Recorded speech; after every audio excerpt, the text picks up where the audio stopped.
The Final Fantasy XVI demo is here, and good golly, Miss Molly, it is amazing, and I need to talk about it now.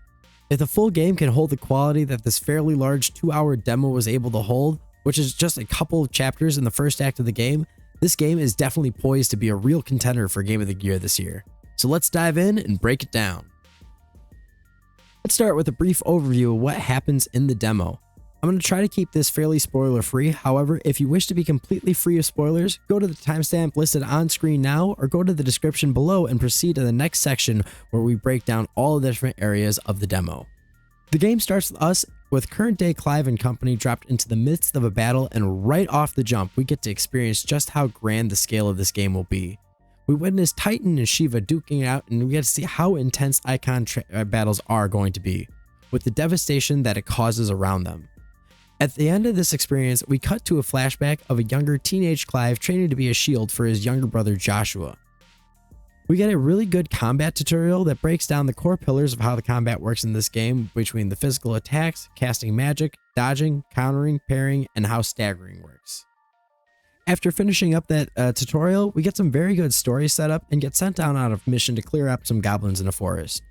We get to do a bit of exploring through the forest, and as we clear out different goblin camps, we learn more and more about the depth of the combat to this game, and I must say it's very deep for an action RPG in my opinion, but we'll get more on that later. We get to do a couple of boss fights with including a very large goblin and a very huge staple in the Final Fantasy series, the Marlboro, both of which are extremely enjoyable. After a bit more story development, we have a new area to play in and the story gets extremely intense. We have some new slightly more challenging enemies to fight, and a fairly intense boss fight with a Dragoon, capping off with an epic icon battle where we play as Phoenix battling Ifrit. The demo caps with us getting a little bit more story development, which ends with a massive gut punch to the player, which had me, and I expect everybody else who has played this and finished the demo, wanting more as soon as possible. After beating this part of the demo, we unlock the iconic challenge mode where the game drops us into a later portion of the game where we have a few icons unlocked and more abilities unlocked, so we can further test the depth of the combat and get a true feeling for how combat will function as we progress through the story. And I must say, this mode is a ton of fun being able to play around with the new abilities that we're going to be getting further on in the story. Let's start with a review with one of the only real issues that the game demo has. Now, I know when people hear performance issues, it always leaves a bad taste in gamers' mouths, and for good reason.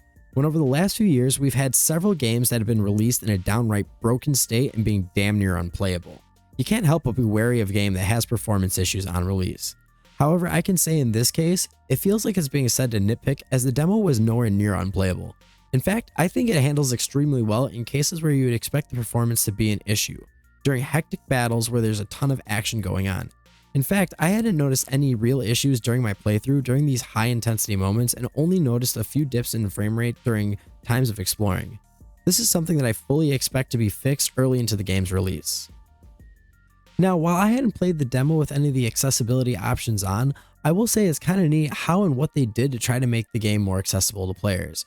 First, by having varying difficulties for action-focused players and an easier mode with story-focused gameplay.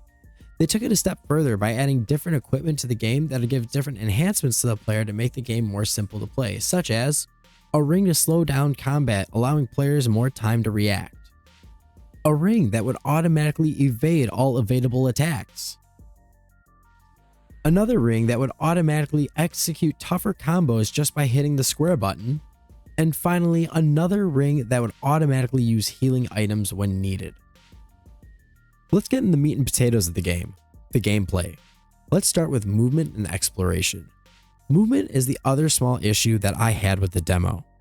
Unlike Final Fantasy VII Remake, they did actually give us a jump button this time, but for non-combat purposes, it seems kind of pointless, as it's just a little hop and any world traversal that has any verticality to it, Clive would simply walk up to the spot and automatically climb or jump to the platform where he needed to go.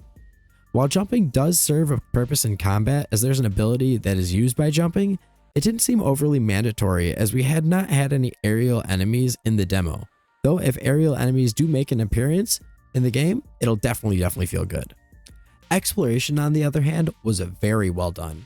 It's extremely satisfying wandering through places like the forest and finding places where you can just break down some stuff and finding an item tucked away somewhere. The game certainly appropriately rewards you for heading off the path and briefly and trying to find different items and looking at different places.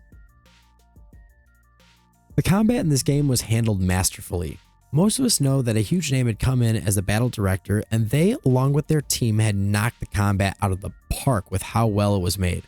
Every choice you make during combat feels impactful for how the fight will turn out.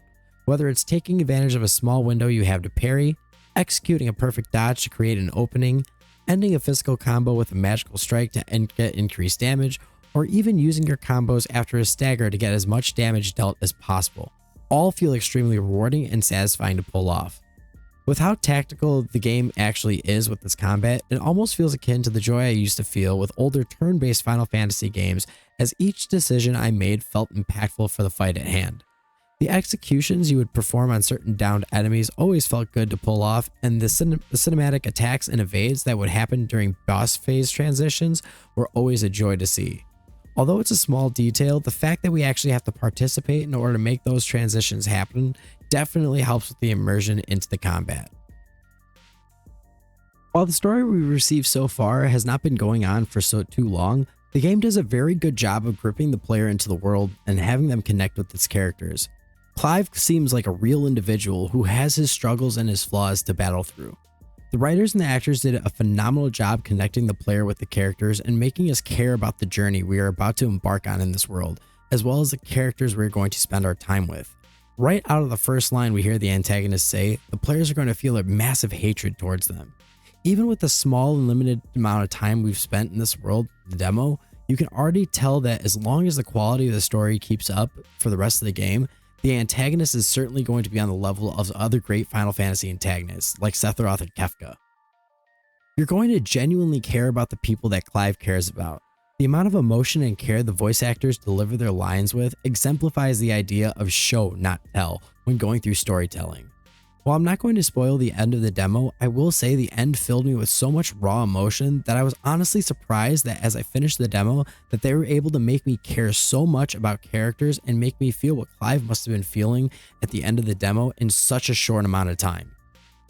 All in all, if you have not played this demo yet and you have a PlayStation 5, you need to play this demo now. Finishing the demo earlier today, this game has been sitting on my mind all day. It has me counting down the days until the official release and impatiently waiting for my pre-order to come into the mail. As long as the full game holds the quality that the demo has, it's definitely going to be one of the best games to be released this year. If this demo is any indication of what we can expect moving forward from the Final Fantasy series, we're in a resurrection of the golden years of Final Fantasy. With all of that being said, thank you for watching, be sure to like and subscribe, have a wonderful day, and I'll see you again soon.